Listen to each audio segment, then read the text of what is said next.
think it's important to understand that Joseph Smith, of course, wrote all of these accounts or dictated these accounts of the first vision several years after the very fact that they occurred. The first one he recorded was in 1832. He also recorded another one in 1835, and one in 1838, and one in 1842. So there are 4 accounts of the first vision, and historians and scholars acknowledge they are all different. But that doesn't necessarily mean they're not all true. We have to remember it would have been wonderful if Joseph Smith would have come home from the Sacred Grove and actually written his experience. But he was young. He was only 14. He's not a record keeper.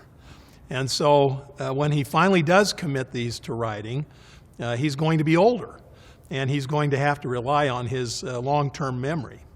Professionals usually would say and agree upon the idea that individuals who have these eyewitness experience, their understanding of that experience is going to change over time as they mature, as they have an enlarged understanding of the experience that they had. An eyewitness has an experience and repeats it the same way each time. It's probably evidence that this person has rehearsed that account.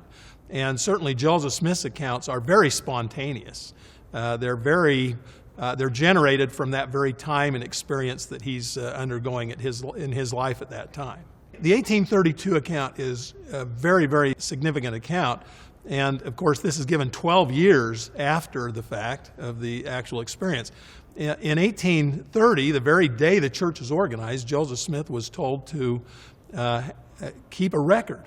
And yet he took a couple more years before he got going at it. But it's interesting, as he began his, what we call the 1832 history, one of the first things he begins to write about is his first vision. And in that account, it's a very, very personal, introspective account. He's not intending this to be for the world. It's in a private journal, and I'm sure Joseph Smith did not anticipate years later that many, many people would look at this and examine this account, because again, it's a very personal sort of narrative.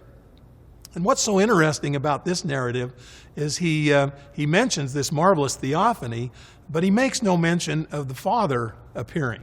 The 1832 account describes Joseph Smith's desire for forgiveness of sin. He certainly wants salvation. He wants redemption. He wants a cleansed soul. And in the account, he addresses the Savior addresses him and forgives him of his sins. And so one can understand that the focus of this account is on Joseph's forgiveness of sins, and the Savior granted that. Joseph doesn't mention the Father was not there. He just doesn't mention him. And I think that's a very significant point. It doesn't mean he wasn't there. It just means that the message that he received at that time was the forgiveness of sins from the Savior with whom the dialogue or the conversation was taking place. In 1835, Joseph Smith shares another brief narrative account of the first vision with a man by the name of Robert Matthews. He's sometimes known as Joshua the Jewish minister, or he even went by another pseudonym named Matthias. But in this account, Joseph is obviously having a conversation with this individual, and obviously the experience of Joseph Smith came up, and Joseph decided to share this account with him. Again, this is kind of a one-on-one account, not again probably intended for a public audience, or never was. Joseph probably never thought this would be widely read, but his scribe Warren Parrish wrote it down. And it provides wonderful details about the first vision, some of the elements and major points that are quite interesting. But again, a different audience, a different time, a different purpose. Same thing could be said of the 1838 account. At this point in time, Joseph Smith wants to write this account and wants it public. He is intending to publish it. He says, I'm doing this to disabuse the public mind of many of the problems and false reports that have been said about me and about Mormonism and my experiences. So this account is very, very important because he actually intended to publish it. So hence, this one's much more detailed, much more specific, and much more exhaustive. It's the longest account. I think it's the best account, but it is much different than the 32 account, the 35 account, and in 1842, Joseph Smith will actually write and compose another account. This one was for John Wentworth, who was an editor of a newspaper, but John Wentworth had written Joseph Smith and asked him to write some experiences of his spiritual life and the early history of the church for a man by the name of George Barstow, who's a friend of Wentworth.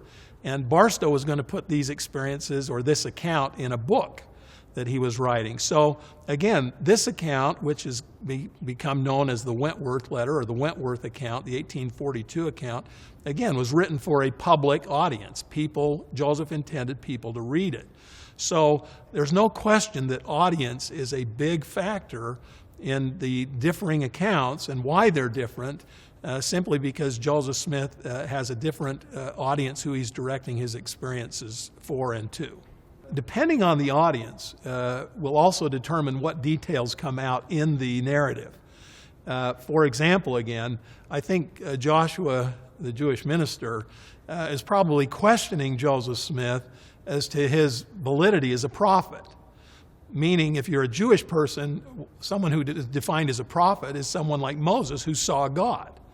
Well, so Joseph goes, okay, yes, I claim to be a prophet. The reason I claim to be a prophet is, yes, I've seen God. Let me tell you about it. So he was a little more expressive, a little more open with the idea that, hey, I have seen deity.